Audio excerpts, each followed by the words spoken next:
All right. So we are recording our session today. I just wanted to say that out loud right now. Please click the OK on the top of the screen. Okay, officially, we're starting. Oh, and thanks, Jacqueline, for also mentioning recording in the chat.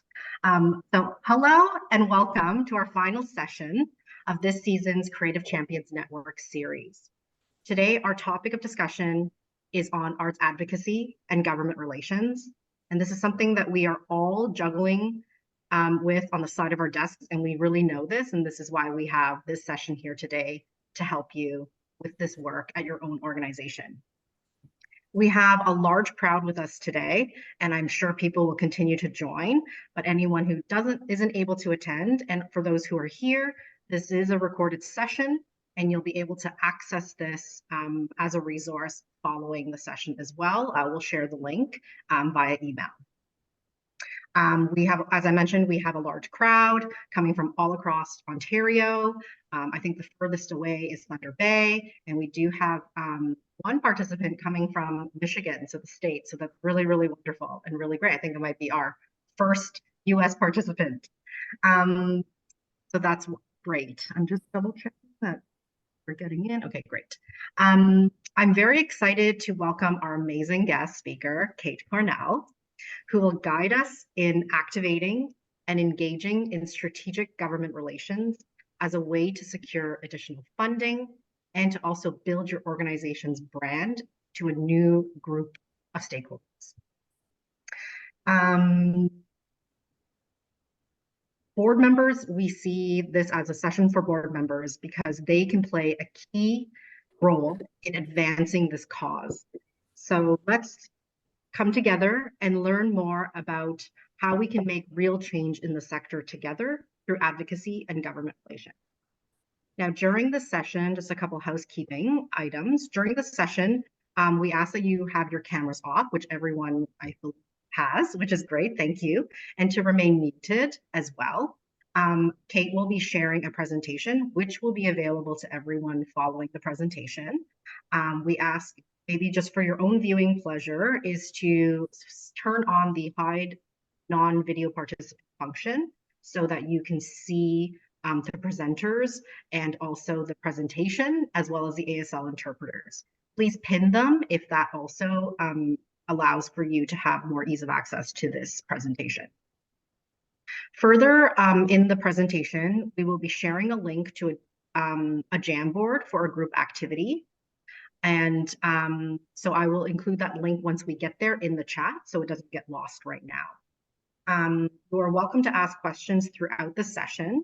We ask that you use the chat function. I will be monitoring that and hopefully bringing that forward to Kate to answer, either during the session, Kate, depending on the question, or we'll bring it forward at the end. So those are some housekeeping notes. If you have questions, please put them in the chat. We have Jacqueline as well as Alexandra here from the team who can also answer any technical questions that you have and support you in that way. So please join me now in welcoming Kate Cornell to the Creative Champions Network. Thank you. Over to you, Kate. Thank you so much, Michelle. And I'm going to begin today with a land acknowledgement. I'm just so excited to be here, and I'm calling in from Scarborough, and I am privileged to live near the shores of Lake Ontario by the Scarborough Bluffs. And this land is part of the Toronto Treaty Territory. So I want to acknowledge the caretakers of this territory, the Mississaugas of the Credit, the Haudenosaunee, the people of the Longhouse, and the Wendat. I really take seriously the Dish with One Spoon Wampum Belt Covenant, which is an agreement to peaceably share and be responsible for this beautiful land around Lake Ontario. As a settler, I have tried to educate myself, take lots of cultural competency training, to listen to Indigenous leaders and Indigenous elders. And if I can leave you with one suggestion, it is to go see the Dish with One Spoon Wampum Belt and other treasures at the Woodland Cultural Center in Brantford, which is on the site of the Mohawk Institute, the residential school. there in Six Nations. It is an incredible, moving experience, and I highly recommend for you to experience and live the land acknowledgement by going to our closest former residential school, because it's a powerful act of reconciliation. So if Alexandra, if you could pull up the presentation. As Michelle said, we're going to be sharing this presentation with you. There are going to be lots of links shared in the chat. I get very passionate and very excited about arts advocacy. So please, please, please feel free to ask me questions. I'm going to do my presentation.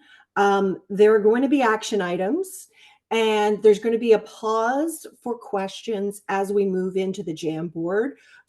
Michelle and I, in talking about this session, we really, really wanted to make it action-oriented, both beginner steps as well as a few advanced steps. And as the title says here, we're focused on municipal arts advocacy, because this is the Creative Champions Network for the Toronto Arts Foundation. And so I'm focused on municipal. Of course, I've had a varied career in arts advocacy and advocacy across the charitable sector at all three levels of government. And I'm happy in the question period to talk more about other levels of government. So if we could go to the first slide, please, Alexandra. Okay, so I want to tell you just a little bit about me and my background and why I'm here talking to you today about government relations. So I use she, her pronouns, and I have been working in advocacy and government relations and policy work for the last 10 years in 3 different director roles across the charitable sector.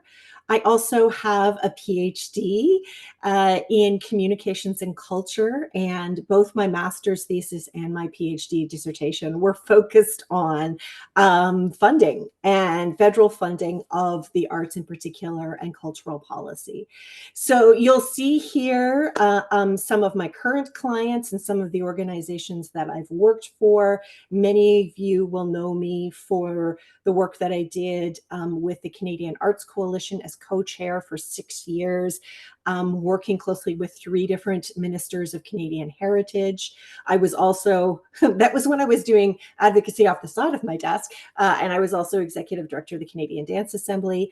I then moved to After Me Too and really jumped into the Canadian Labor Code and work in the performing arts, film, and television sectors, and of course the incredibly serious and pervasive issue of workplace sexual harassment. And then from there, I've done consulting work, some with Business for the Arts, with Mass Culture, with Electric Mobility Canada. And last year, I took an interim role as public policy and advocacy interim director at Imagine Canada. And if you don't know Imagine, Imagine represents the entire charitable sector and advocates federally for changes in tax law. So I got to jump into tax law, as well as funding for every single charity across the country. So looking at funding, not just at the Department of Canadian Heritage, but in social services, in labor, in justice. So that was a really wonderful education. And then I also want to mention last year that I worked really closely with Mass Culture on their TRAIN program, and I co-facilitated one of the 7 series, which was called Why Bother? And it was about arts advocacy. And my co-facilitator was the incredible Tara Mazurk with PAA. And so I want to share right now, if you wouldn't mind, Michelle, putting it in the chat. This is obviously what I can give you in an hour, and you can go so much deeper on arts advocacy. And right now, Tara is starting a course at OCAD. It's a collaboration between PAA and OCAD in government relations, in arts advocacy. It's an 8-week course. There's information in the chat about it. So if you want to go deeper, I'm happy to connect you with Tara and that incredible program. And I know some of the people who are on the call today were part of that program. And then I also just want to say, and I've already mentioned this to the interpreters, just a footnote about me. I'm embracing my neurodivergence. And when I love something like advocacy, I hyper focus and I go really fast. Fast is something that I just absolutely love. So please, please, I'll just say again, feel free to put things in the chat and ask me questions, because I can definitely stop. I can save the questions for our question period as well. So let's move on to the next slide, please, Alexandra. So this slide is here to ease your concerns about whether or not where the line between advocacy and lobbying is. So we need to go through some definitions. Public policy are those written documents, the most famous of which, of course, is the Massey Commission and the Massey Report, that state the priorities, the values, the intentions of a government in terms of their policy priorities in particular funding areas. Public policy tells the government how it will operate, regulate, and fund. I really want to highlight the word regulate there, because although we are hyper-focused on funding, particularly in the arts, regulation can be a huge game changer. If you can eliminate some of the administrative burden on our incredibly small administrative teams, that can be a really big government relations and policy win. So that is the definition of public policy. Lobbying is convincing the government to change policy, and lobbyists must register. There's a lobby registry at all different levels of government. I want to accentuate to you that lobbying means that somebody is working on this full time. It's not when you're working off the side of your desk. A lobbyist works on this full time, usually in teams. It usually costs a lot of money. And I want to calm the fears of the entire charitable sector who worry about being breaking regulations at the CRA, that they are hinting over moving from advocacy into lobbying. There are very specific signs of lobbying. And I can tell you that 99% of what happens in the arts sector is advocacy. And so the third definition, advocacy, is promoting our sector to each other and to government. And the key with advocacy is that it must be nonpartisan.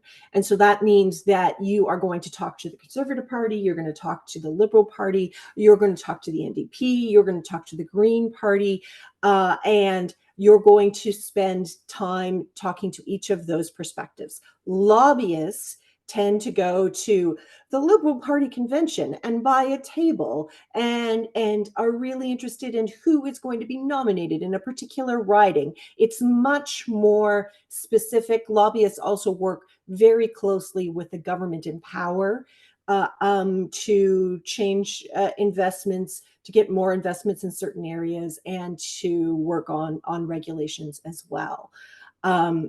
So the only line that I really want you to be aware of is that charities should be careful not to be perceived as just an advocacy body. And having worked for a lot of national arts service organizations and other arts service organizations at the provincial and municipal level, really it's only those bodies, and they would have to be much bigger and have a lot more money to really be considered lobbyists. So those are the lines between public policy, lobbying, and advocacy.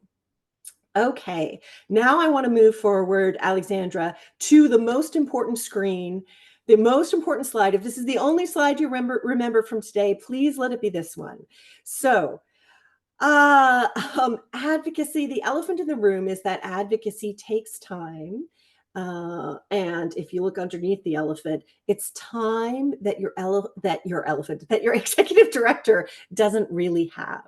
So advocacy must be done in partnership, in coalition, and I want to just describe my experience as an executive director. So as an executive director, I was in charge of communications, of strategy, of HR, of fundraising, of board recruitment, and of governance. And then also, oh yes, by the way, government relations.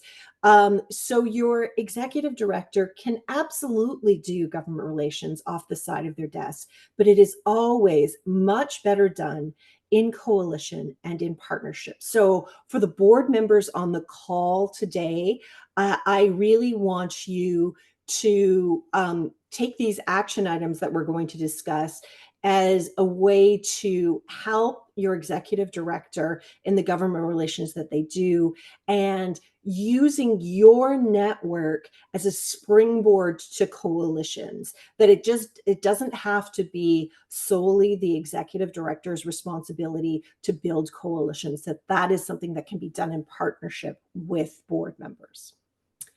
Okay, can we move forward, please, Alexandra, to the next slide? And there it is, the time.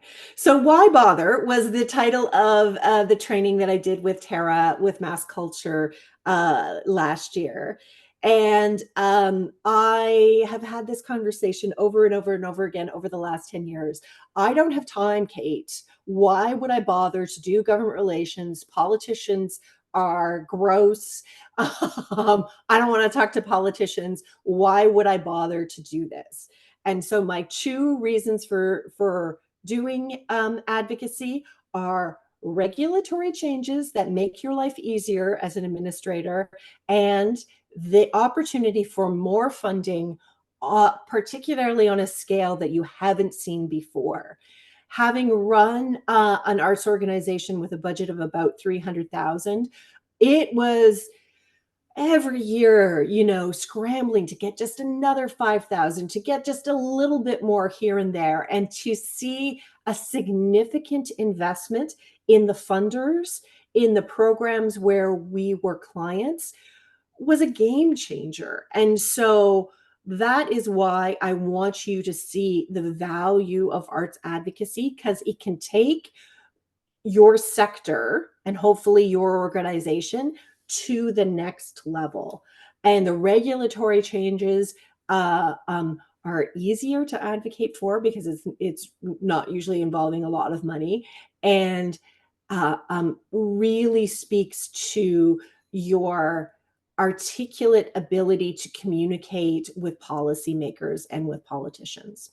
So today, as I said in the beginning, I'm focusing on the municipal level, but I do want to give you two really brief examples of a regulatory change and an investment in funding. So in 2015, I was part of an advocacy campaign to get the performing arts exemption to the temporary foreign workers program, which resulted in a huge reduction in the time spent on applications for international talent to come to Canada, and also changed the program that performing arts organizations applied to. And so the fee was $1,000 in the old program, and because of the regulatory change, we were able to successfully make, under the Harper government, no less, it changed to $260 in terms of a fee. So that is one example of a regulatory change that made a real substantive difference in the lives of artists, but also the lives of arts administrators. And then as a second example, at the municipal level, for several years, I was part of TAPA's advocacy committee. TAPA is the Toronto Alliance for Performing Arts, if you don't know it. And they organized an arts day at City Hall every year. And this group year after year for about 10 years advocated for $25 per capita funding of the arts at the city of Toronto. And if you look at some other cities, $25 is small. But this dedicated group of advocates, this coalition, took 10 years, kept on working on the budget chief, who was my former counselor, Gary Crawford, to get it to $25 per capita. And we finally got there just before the pandemic. Both of these examples, as a regulatory and as an investment campaign, took teams of advocates from across the sector, and advocacy works. And there are so many industries out there that are advocating and that are getting ahead of the arts sector. So I really want to emphasize that it is important for us not only to talk about regulatory and funding, but it's important for us to be at the table with some of the other industries that are very, very active in the advocacy space. Okay, next slide, please, Alexandra. So we wanted to leave you with very concrete action items you could do today. Next slide. We're first going to look at your arts network. And this is thinking about board members and reporting to your executive director, but it could easily apply to the many people who are on the phone call, who are on the Zoom call today, who are executive directors, who play a significant role in leadership in many different organizations. So I want you to think about, and this is going to come up again when we move to the JAM board, what are the other arts organizations that are sharing your struggles? Space, for example, has been a huge struggle across the sector, and the pandemic only amplified it. Obviously, we all struggle with funding, but is there a particular program? I'm really sad about the demise of the Cultural Spaces program at the Department of Canadian Heritage, for example. So think about, for our JM board later, what are your particular struggles currently with the organization that you run, or maybe the organization that you're on the board with, and who could you build coalitions with? Because I want you to know, if you go, let's say you get a meeting with the mayor, let's say you get a meeting with the prime minister, and you say, my problem is just my organization has a problem with X. I'm telling you, those individuals, those politicians are going to say, oh, that's really too bad. And it's not going to mean a lot. You have to be able to prove to a politician and a policymaker that this issue, this problem, is confronting many, and think of them as many voters. So building coalitions is really, really important. Second, I want you to think about, who are the advocacy leaders in your art form. TAPA is one I mentioned already. And Michelle, if you could put up TAPA's advocacy committee work in the chat, that would be really great. That's one that I've worked with in the past. Zainub at Ontario Galleries is absolutely incredible in terms of advocacy at the provincial level. So most of the advocacy leaders are generally those arts service organizations, because they can speak for a coalition. They can speak for hundreds and thousands and get a little bit more attention when it comes to talking to politicians.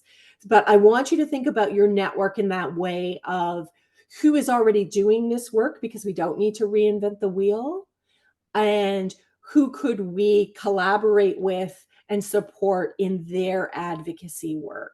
And if you go to that link in the TAPA site, it talks about it's for the TAPA advocacy committees for priorities in their work that they go about every single year.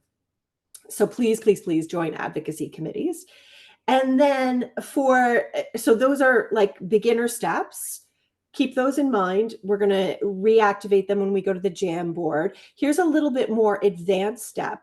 The Toronto Arts Foundation has some advocacy tools that really, thanks, Michelle, that really talk about the data and the impact of the arts across all the wards.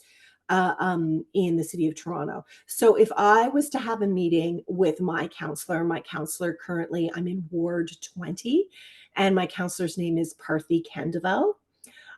If I was to have a meeting with him, I would bring some of these advocacy tools from the incredible research department at the Toronto Arts Foundation.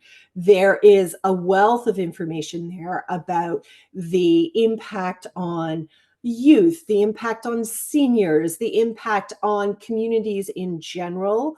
Across the city in particular wards. So because I live in Scarborough, me talking about, the impact of a downtown large arts institution is maybe not as important as me talking about uh, um, Unity Charity that does work at my local school. That is something that my counselor is going to care a little bit more about. So I encourage you, particularly those of you who have done advocacy before and are looking for like the next steps forward, those advocacy tools are really, really important on the TAF site.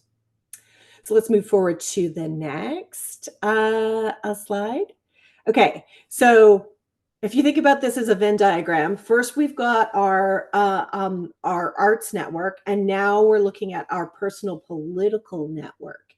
And I know, I don't know if people are like giggling to themselves, thinking, "Oh, I don't have any connections with politics." Think broadly, think about your neighbors, think about your donors, think about maybe even people who come to your gallery showings, your performances. And here I'm going to get some questions that will hopefully spark you to think about it. So, do you personally donate or volunteer for a political party? Have you gone canvassing for the NDP? Does the Green Party have your email address? Those are important connections that you can absolutely leverage when talking about arts advocacy. So if you have any of those connections, if you've done any of that work, you should be telling your executive director about that. I, just as an example, I had a member on one of my committees who was just a lovely young leader, and she didn't mention to me until like 6 months into our work, "Oh yeah, by the way, I like canvass door to door for my NDP candidate, and I'm very involved in the youth movement of the NDP." I was like, "That's really important information. Do you know of this staff person? Do you know this staff person?" And she did. And so it was a way in the door that for a meeting that she hadn't even thought of. "Oh yeah, I do have those connections because of this thing that I did." So think about that with your personal politics. And then to go to your organization, do you know any big donors to political campaigns? The classic example is of course, Robert Foster, and Robert Foster is the chair of the board of Business for the Arts.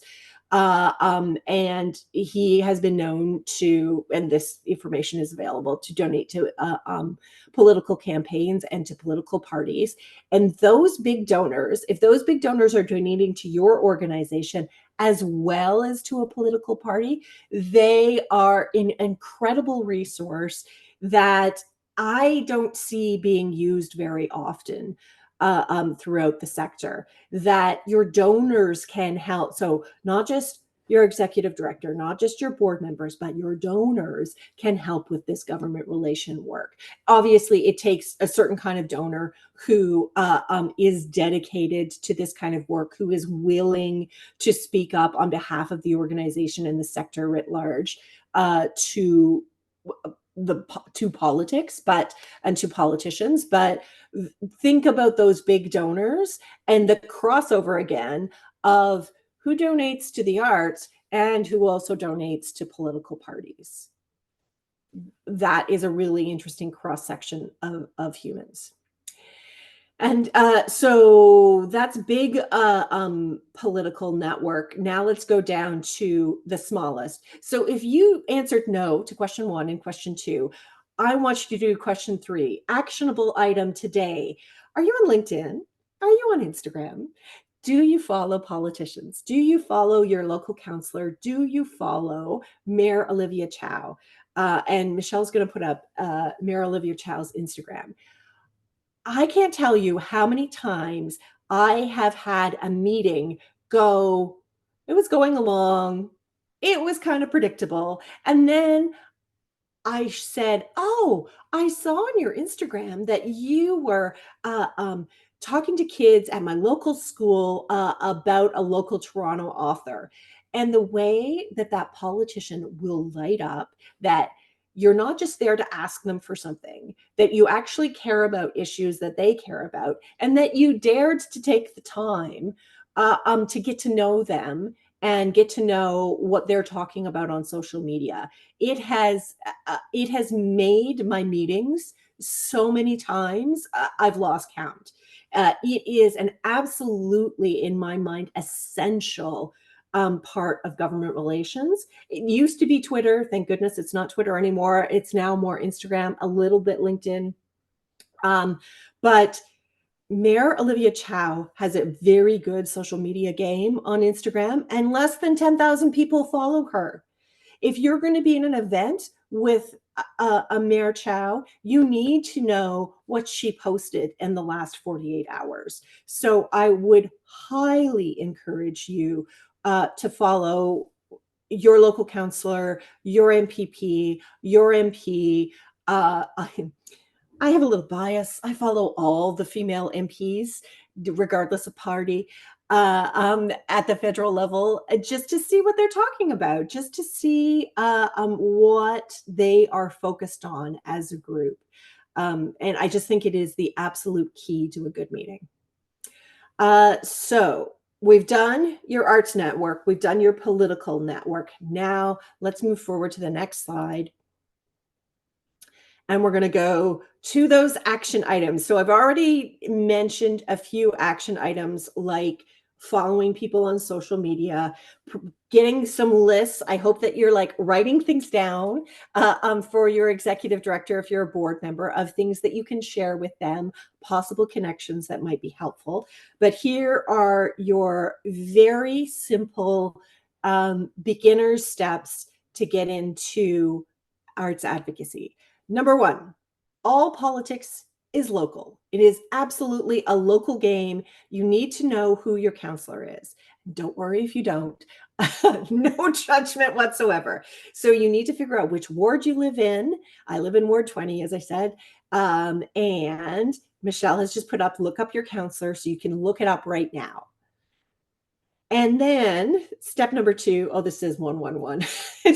It should say 123. Step number two is to send your lovely counselor an email. It doesn't have to be long. It doesn't have to be formal, particularly for your city councilor. It could just be like, hi, I would really love to meet you at your next event or arrange a meeting because I'd like to tell you about this incredible arts organization that I'm on the board of. And it can be as simple as that. It could be, hi, I'd really like to know where you stand on the arts, and I'd like to invite you to our next gallery opening. I'd like to invite you to the next premiere of a film. Getting those individuals out to events across the city to see all 25 of them engaging with the arts on a regular basis would be a dream come true. Some of them are very good at it. Paula Fletcher comes to mind. Certainly Mayor Chow is very good at engaging in the arts, but it tends to happen on special occasions. It doesn't happen all the time. And so it would be amazing if the 53 participants today were able to write their counselor and just say, hi, I'm curious about what you think about the arts, and I'd like to meet you in these various different ways. So that is a beginner baby step in terms of arts advocacy. And the third recommendation is a more of an advanced step. So after you have, thinking about the last two slides, after you have maybe engaged with your ASO Very good, Matt. Yeah, I'll get to that. So after you've engaged your ASO and you've thought about, okay, maybe I want to join a campaign to advocate for more free space or affordable spaces in the arts across the city of Toronto, and you've written your counselor, and your counselor's come to an event, and maybe you're going to join TAPA for Arts Day at City Hall. If you want to take the next step in arts advocacy at the municipal level, it's all about deputing. And deputing is taking it's a 5-minute speech. It does take a long time to sit and wait your turn. Every January, February, the budget committee, which is now run by budget chief Shelley Carroll, travels across the city, has different representatives of the committee across the city to decide how the city is going to spend its budget. And the city is much less a partisan game than at the provincial and at the federal level. So there's a lot more, all politics is local. There's a lot more give and take in terms of what they fund and what their priorities are. But what is really exciting about deputing is it is an interesting kaleidoscope of individuals and organizations who are passionate about the city of Toronto and where it spends its money. And so because I live in Scarborough, the last time that I deputed, I went to Scarborough Town Centre and I waited for about an hour, and I got my 5 minutes to speak to a couple of members of the budget committee. And what I did that year was supporting the ask of the Toronto Arts Council for an increase in funding. And obviously the CEO and the president of the board of the Toronto Arts Council go downtown and they stand in front of the mayor and in front of the budget committee and they do their presentation. But what they really need, and I hope that they say this every year, is they need other arts organizations, other individuals, particularly in Etobicoke, North York, Scarborough, to go to those outer parts of the GTA to say that the arts matters, because the arts, no surprise here, definitely has a bias to be considered elite, be considered a downtown activity, and it's not seen necessarily in the outside of the core group of the city. This is why our local arts service organizations are so essential to talking about the impact of the arts outside of the downtown core. And so Michelle has just put up a very officious part of the website of City Hall about how you can depute. Before the pandemic, the wonderful North York Arts used to do a webinar teaching you how to create that 5-minute speech, what you need to say.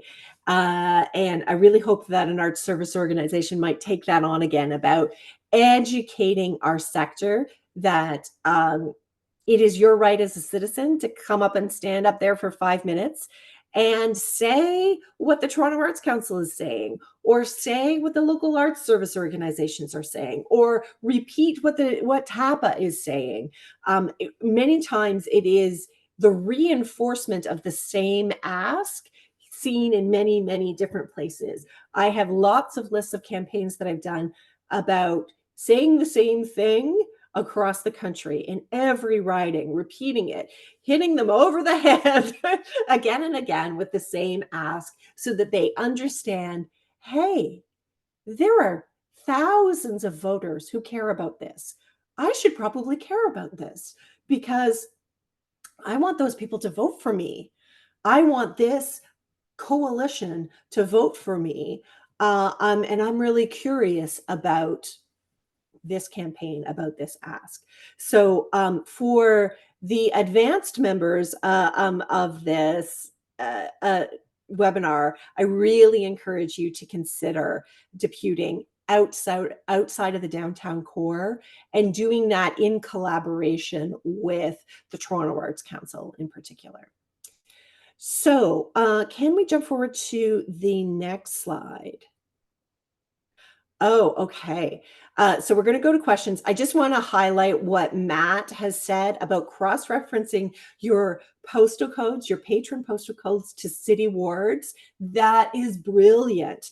And you can also, you used to be able to, and maybe a little bit deeper and darker on the Canada Council's website, but I know that they used to have a database. I think it's now an Excel spreadsheet where you can search postal codes and see who's been funded, particularly in your ward.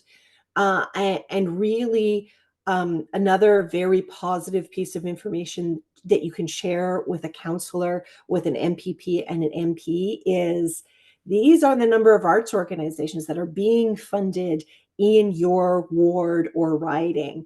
And look at how long it is. Look at how much money is going into your riding to support the arts, because that is a bit of it's a bit of a black box that they don't know a lot of the details on. I've shared that with numerous politicians, and they love that information, and a lot of them are just completely unaware of it. So I'm going to take a drink of water, and we are going to move to the Jamboard. But do we have any questions right now? Michelle, maybe there were some earlier in the chat that I missed. Or does anyone want to unmute and tell me that they have questions right now? While we're setting up the Jamboard, Chris, why don't you come on camera or turn off mute, and maybe you can ask your question directly to Kate while we get organized for the Jamboard, if that's okay. So Chris does have a Sure. question. Thank you. My camera is out of commission at the moment, so you'll have to make do with the logo. Sorry about that. Kate, thanks for this. My question I just typed into the chat. It's really about what are some strategies or approaches sometimes at events. You don't necessarily have FaceTime with the person you want. You have somebody who's representing the office's interests. What are some ways to engage them so that you're able to get your message across, or make a compelling point that you feel or know kind of gets back to the home office? Yeah, it's always frustrating when schedule to see a particular official and they send, a political advisor or their director of policy. First and foremost, those are the people who do the work. Those staffers are absolutely essential. So treat them with the utmost care. Get them to meet the artists. Get them, give them the royal treatment for sure. I know they're probably going to be like 25 and look like they don't necessarily know what they're doing, but they really do. And they are really, really important. So what I would do if that is the person who comes to your show, you want to make sure that whatever your ask is shared with them over email. It's maybe not the time when you're in the lobby to say, hey, we're really looking for $5 million. But it is the time to say, this, you've just seen this incredible piece. Let me tell you about the process that went into creating this piece and where we are hitting a real roadblock in terms of funding or regulatory issues to really get to the storytelling, because we are incredible storytellers. And I think that regardless of who shows up, it's about telling your story. And then first thing the next morning, say, so great to meet you. So great to see you. Here's my infographic that explains my ask. Here's the coalition that I'm with. I'd love to set up a follow-up meeting with you. So, paying attention to them, making sure that they connect and they enjoy themselves and they know the stories and they know the struggles, and then having that follow-up right away. I have definitely done campaigns where I never actually got to meet the minister in charge, but because I had a great relationship with the advisor or the director of comms or the director of policy, we still were able to get our ask moved forward. So yeah, don't be too disappointed if they send someone else in their stead. Although I will do, I won't go on a tangent, Michelle, because I know we're running out of time. But if they do send like the summer student, then you can be disappointed. But if they're sending their director of policy, that means that they really care about the issue, and be sure to give them all the information the next day. Okay, to the Jamboard. So if you haven't used a Jamboard before, you go over to the left-hand side and there is a sticky note, and you just, so I just used a sticky note there just to say hi, and that's what you just write on it. You can change color if you want to, and you can also delete your sticky note if you don't like it.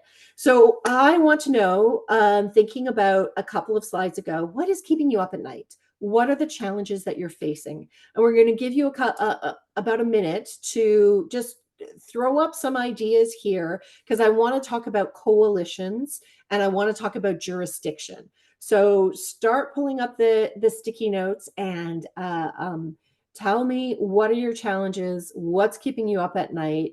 And we can talk about ways that existing campaigns are working on that issue, or if there is a need for a specific campaign. And of course, please bring forward as many things that you want to share with the group. We'll also PDF this so that everyone has this as well as a resource to look at as comments from our group here. And just so everyone, if you haven't used the Jamboard, there is you see the cursors on top of sticky note. Please click that. It'll open a new window and you can type in anything that you want to share. I'm sure there's going to be a lot of commonality, and that's okay.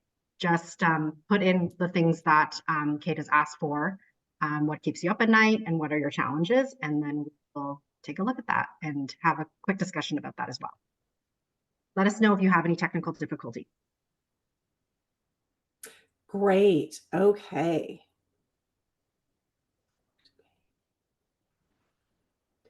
Ooh, that's interesting. Okay, as you're putting up more sticky notes, I'm just going to start to move them into categories. Affordable space, rentals. Yes. Yes. Ooh, love that. Okay. Keep writing. I'm just going to address some that I know are that there is a campaign already happening. So,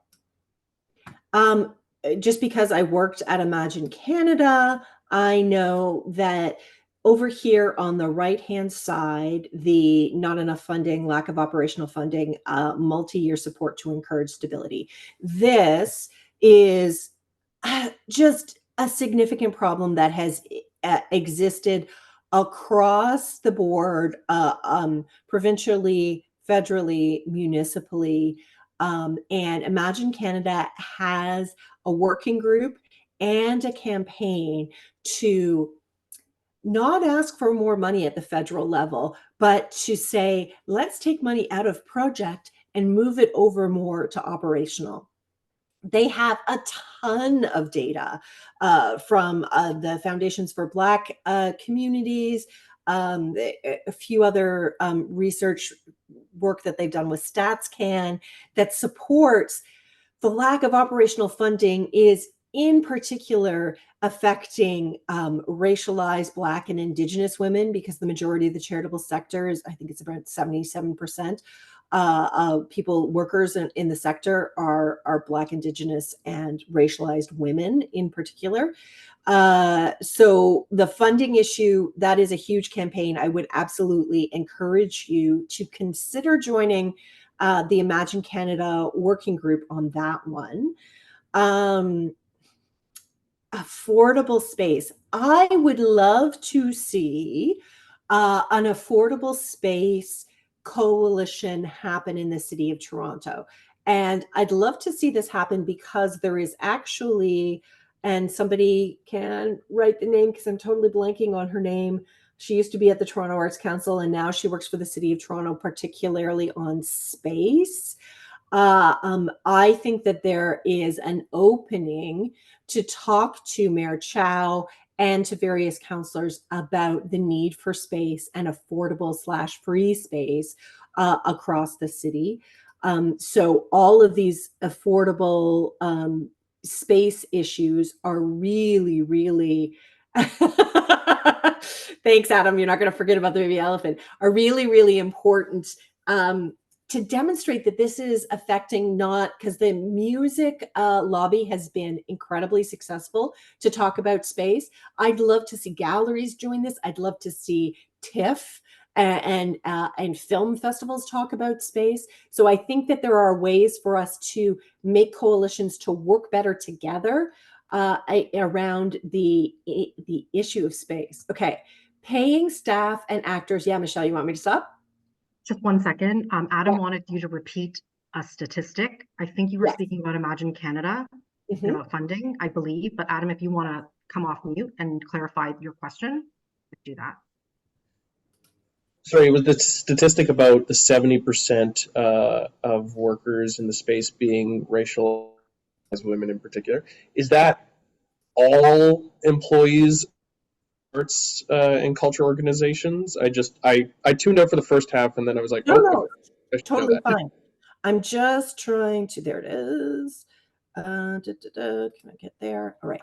I'm just going to put this in the chat. It is from their Diversity is Our Strength report.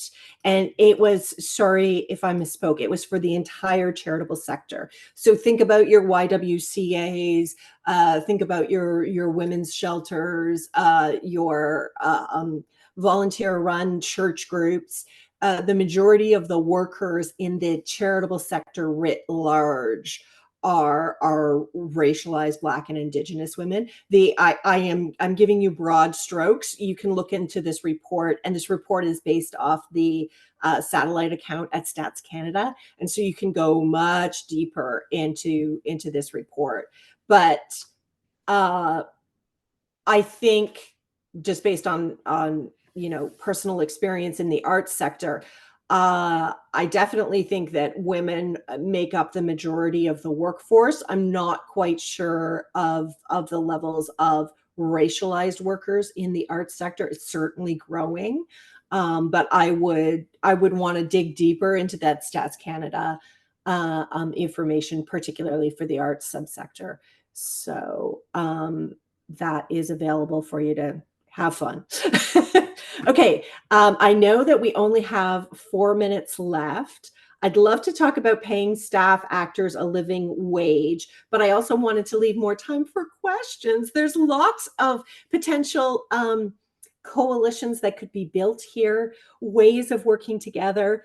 Michelle, I think instead of talking about living wage, I can open it up for questions to see if there's anyone else who wants to ask me something specific. Erica, thank you, Rachel. It's Erica Henry, who's working on space at the City of Toronto.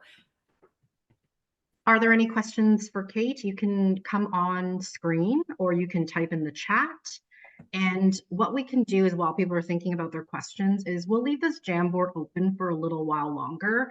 And maybe, Kate, if you're okay with this, we can just review it and maybe provide some additional information around what has been shared here and group things together. What I see here is that there's a lot of many people, many organizations are facing the same challenges, and so you're not in isolation in this work that you're doing. And so I think what this says to me is that, and to reinforce what Kate was saying around coalition, is that we have a coalition. We have people who can form a coalition here to move that work forward. Would you agree, Kate? Absolutely. And I would encourage you to reach beyond just the arts sector. I think that we can, talking about paying a living wage, there is a senator who is giving speeches every week in the Senate about a living wage.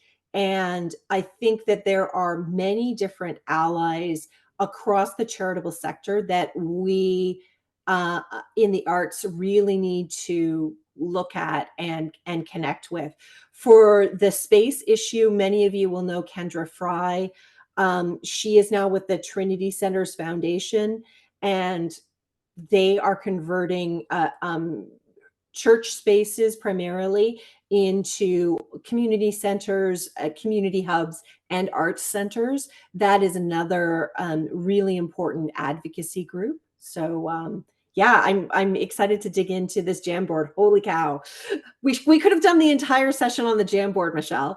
It's true. It's true. But I think what this helps us is just really start the conversation within Yeah. our community, and how now we branch out and really focus on figuring out, what are the pieces that fit that Venn diagram that you were, describing in terms of the network, and the knowledge that you need, or the information that you need to share, and start building from there. So that's really, really great. So we will be, any other closing remarks, Kate, before I sort of give some housekeeping to close off the session? Oh, yes, closing remarks. So your homework is to look up your counselor, to follow your counselor on Instagram, and please follow the mayor. It's just sad that she only has 10,000 followers. And to connect as board members, please connect with your executive director with some of the information you thought about today in terms of your networks. I just want to see more conversations happen. And there's been a lot of love for the arts service organizations in the chat. So consider that as well. Great. Thank you so much, Kate. This was a lot. What I got from this is that sometimes we're bombarded with so many things to possibly do, and the number of people we can talk to.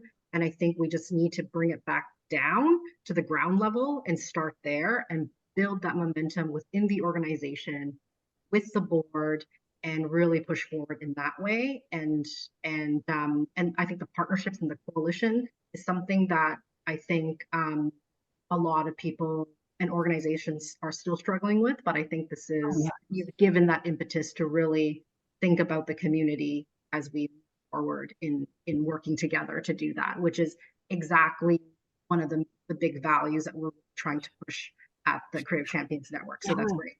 And having experienced burnout, like, definitely take little steps. There are lots of people working in this area that we can support. And if your only step is to follow someone on Instagram, that's a step that has value. Yeah, it's great. So thank you again.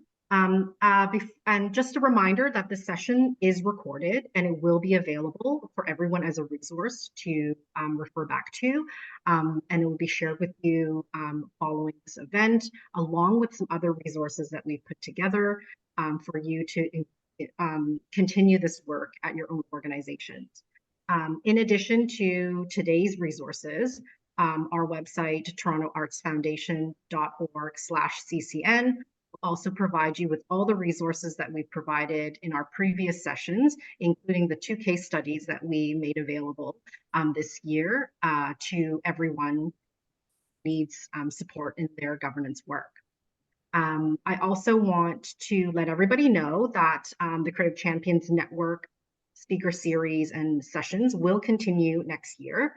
We're already making plans for next season and developing the sessions that will support our arts organizations best in Toronto. In June, we will be following up with a survey to our network members to really speak to us about the challenges and barriers that you are facing currently, so that we can provide meaningful and useful knowledge sharing to add value and to generate forward movement at your organizations. The case study method will continue by popular demand. So we are calling for submissions of organizations who would like to participate in bringing your organizational problem forward to tap into the network to help you overcome the challenges that you're currently facing at your organization. We hope to announce the 2024-2025 season by early September, so please stay tuned for that. And of course, feedback about today's session, as well as any other sessions, are always welcome.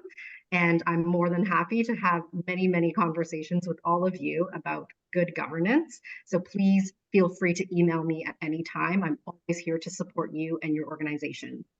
I want to thank again our guest speaker, Kate Cornell.